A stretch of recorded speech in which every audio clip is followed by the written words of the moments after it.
Hollywood loves celebrating itself, but what happens when the audience stops showing up? These 8 women had real careers, real power, and real fans. Then they threw it all away. 1. Elliot Page, the identity pivot that stalled a career. Elliot Page was genuinely one of the most talented actors of their generation. Juno in 2007 made Page a household name overnight. Raw, sharp, and truly unforgettable. Then came Inception in 2010, X-Men, Days of Future Past in 2014, and a central role in Netflix's The Umbrella Academy. The career trajectory was clean, the credibility was real, and the fan base kept growing every single year without question. In December 2020, Page publicly came out as transgender in an open letter that went viral worldwide. Netflix responded by rewriting storylines in The Umbrella Academy to reflect the transition. Page's character changed from Vanya to Victor in season 3, released in 2022. The change was positioned as inclusive storytelling, but viewership that season dropped noticeably compared to previous ones, and fans who had emotionally invested in Vanya's arc felt the rewrite was handled clumsily and without enough care. Since transitioning, Page has not secured a single major studio film role. The only post-transition credit is Close to You in 2023, a low-budget indie drama, limited festival release, zero wide theatrical run. The memoir Page Boy came in 2023. The activism continues, but neither memoir sales nor social media presence translates into blockbuster casting calls. No major studio has announced any new project with Page since 2020. The career that once had real Oscar potential has gone completely quiet. Hollywood moved on, and Page simply was not invited along for the ride.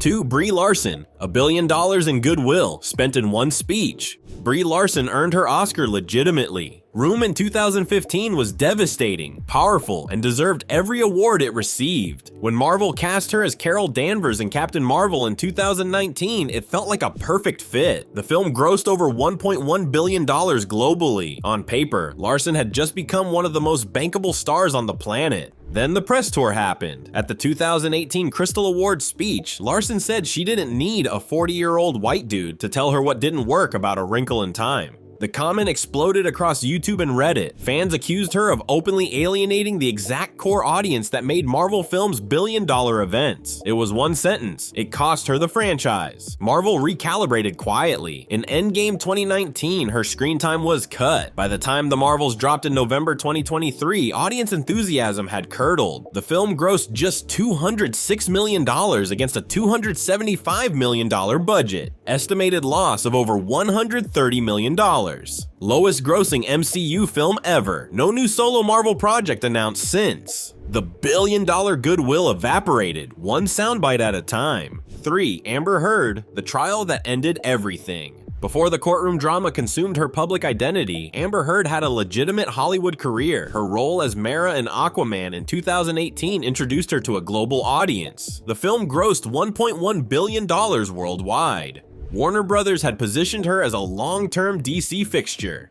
The path forward looked genuinely stalled. Then the legal battles began. Starting in 2020, Heard's defamation case against ex-husband Johnny Depp became one of the most watched legal dramas in American pop culture history. Audio recordings, contradictory testimony, and weeks of explosive courtroom footage played live across YouTube and social media. Public sentiment shifted hard against Heard. Online petitions demanding her DC removal gathered over 4 million signatures. Warner Brothers responded. Her role in Aquaman and the Lost Kingdom 2023 was cut to under 10 minutes. The film grossed $434 million against a $215 million budget, estimated $100 million loss after marketing. Heard removed from all promotional campaigns. She has since relocated to Spain, attached only to small indie productions outside the US market. The franchise career Warner Brothers once planned for her no longer exists. In Hollywood, public perception often moves faster than any official verdict. Once a major studio begins distancing itself from an actor, reversing that momentum becomes extremely difficult. Careers have recovered from controversy before, but it usually requires time, new projects, and audiences gradually shifting their attention to something else.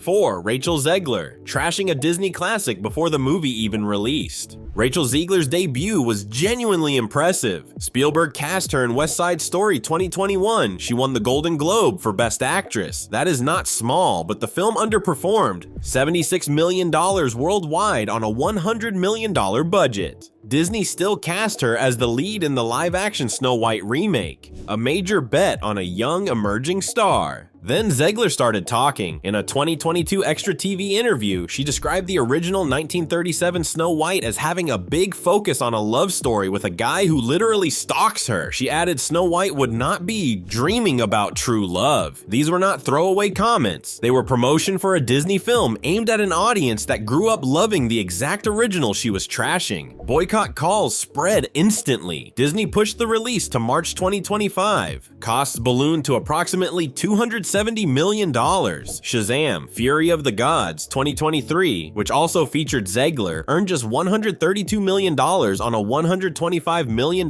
budget. $75 million loss after marketing. Snow White opened in 2025 to poor audience response and heavy financial losses. No confirmed lead roles in major studio projects since. Film promotion is often as important as the performance itself. Studios invest hundreds of millions of dollars into building goodwill around a release, and public messaging can influence how audiences approach a film before they ever watch it. When expectations shift early, the impact can follow a project long after opening weekend. 5. Kelly Marie Tran, the Star Wars experiment that got quietly shelved. When Disney introduced Kelly Marie Tran as Rose Tico in Star Wars: The Last Jedi in 2017, it felt like a milestone. She was the first woman of color to play a major role in a main saga Star Wars film. Disney promoted her heavily, but fan reception was deeply mixed, and a vocal online segment targeted Tran personally with racial harassment so relentless she deleted every single social media account. The harassment was ugly and entirely unfair to her personally, but the business response from Lucasfilm was equally hard to miss. When The Rise of Skywalker arrived in 2019, Tran's screen time had been reduced to under 90 seconds, from one of the most promoted new franchise characters to barely a background presence. The message from Lucasfilm was unmistakable. Tran moved into voice work. Raya and The Last Dragon in 2021 grossed $130 million globally, but released simultaneously on Disney Plus during the pandemic, softening its theatrical impact. No live-action major studio roles followed. Her association with the biggest franchise on Earth ended after 2 films. Lucasfilm moved ahead without her. That level of live-action Disney opportunity has simply not come back. Large franchises operate on long-term audience engagement. When reactions become polarized, studios sometimes adjust future story direction quickly. For actors, that can mean sudden shifts in screen time or creative focus. Even so, many performers later find success in other formats like voice acting, streaming projects, or independent productions. 6. Jamila Jamil, Marvel casting that nobody asked for. Jamila Jamil built her platform through The Good Place, NBC's acclaimed comedy that ran from 2016 to 2020. Her character Tahani Al-Jamil was a fan favorite. Shallow, funny, ultimately redeemable. The show gave Jamil a large following and opened Hollywood doors. She then pivoted hard to activism, centering her entire public identity on body positivity, gender identity, and social justice commentary. But somewhere between the activism and the very public Twitter feuds, public trust eroded. Accusations of performative posturing and inconsistencies in her personal stories damaged her credibility. Marvel still came calling. She was cast as villain Titania in She-Hulk, Attorney at Law in 2022. The series landed to deeply mixed reviews. Critics called out the CGI, the tone, and specifically flagged Jamil's performance as awkward and miscast. The villain never landed. She-Hulk failed to generate any lasting fan enthusiasm.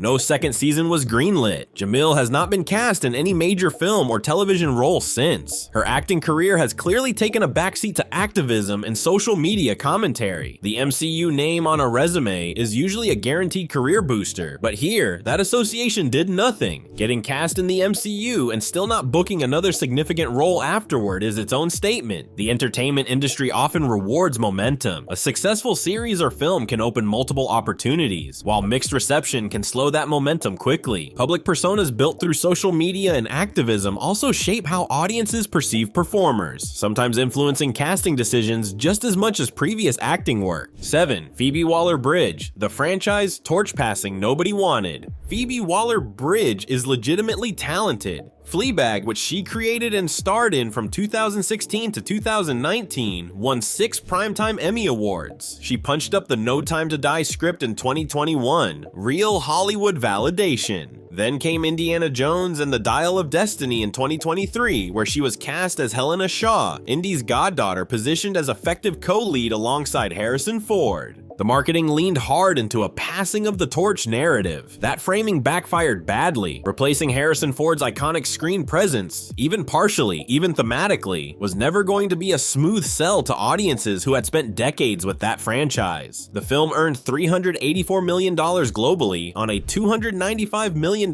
production budget. After marketing, the estimated loss exceeded $130 million. A rumored Bond spin-off centered on a female 007, reportedly tied to Waller-Bridge, was quietly shelved with no announcement. No major starring franchise role has been announced since Indiana Jones 5. Critical admiration and actual box office drawing power are two completely different currencies in Hollywood. The experiment of using her as the face of a legacy franchise failed, and the industry took note. Legacy franchises carry extremely high expectations because audiences often feel a strong emotional attachment to the original characters. Any attempt to evolve those stories can generate intense debate among fans. For studios, balancing nostalgia with new creative directions remains one of the most difficult challenges in modern blockbuster filmmaking. 8. Lena Dunham, the voice of a generation nobody wanted to keep listening to. In the early 2010s, Lena Dunham was genuinely everywhere. She created, wrote, directed, and starred in Girls on HBO from 2012 to 2017, becoming one of the youngest showrunners in television history. Critics called her the voice of a generation, and for a brief window, that description seemed plausible, but cracks showed early. Girls faced sustained criticism for its near-total lack of racial diversity despite being set in New York City. Then the controversy stacked up fast. Dunham publicly defended a girls writer accused of sexual assault, a decision that outraged large parts of Hollywood and the wider public. A pattern of insensitive comments across years, touching race, body image, and political commentary, eroded the goodwill steadily. The same progressive critics who once championed her eventually turned on her completely. Her cinematic comeback attempt, Catherine Called Birdie in 2022, received decent reviews but made essentially zero cultural impact. It went straight to streaming, earned no theatrical revenue, and was quickly forgotten. No major acting or directing projects with any major studio have been announced since. The woman once celebrated as Hollywood's next great creative voice has been largely absent from mainstream entertainment for years. Being crowned the voice of a generation only lasts until the generation stops listening to you. Cultural influence in entertainment can change quickly. Creators who dominate one era do not always maintain the same visibility in the next. Shifts in audience taste, industry priorities, and public conversations often reshape which voices receive the most attention, regardless of how prominent those creators once were. 8 careers, 8 cautionary tales. Some of these women were genuinely talented, and a few still are, but talent alone does not protect you when you have burned the audience that made you matter. If this hit different, subscribe now because we cover exactly the stories Hollywood hopes you forget.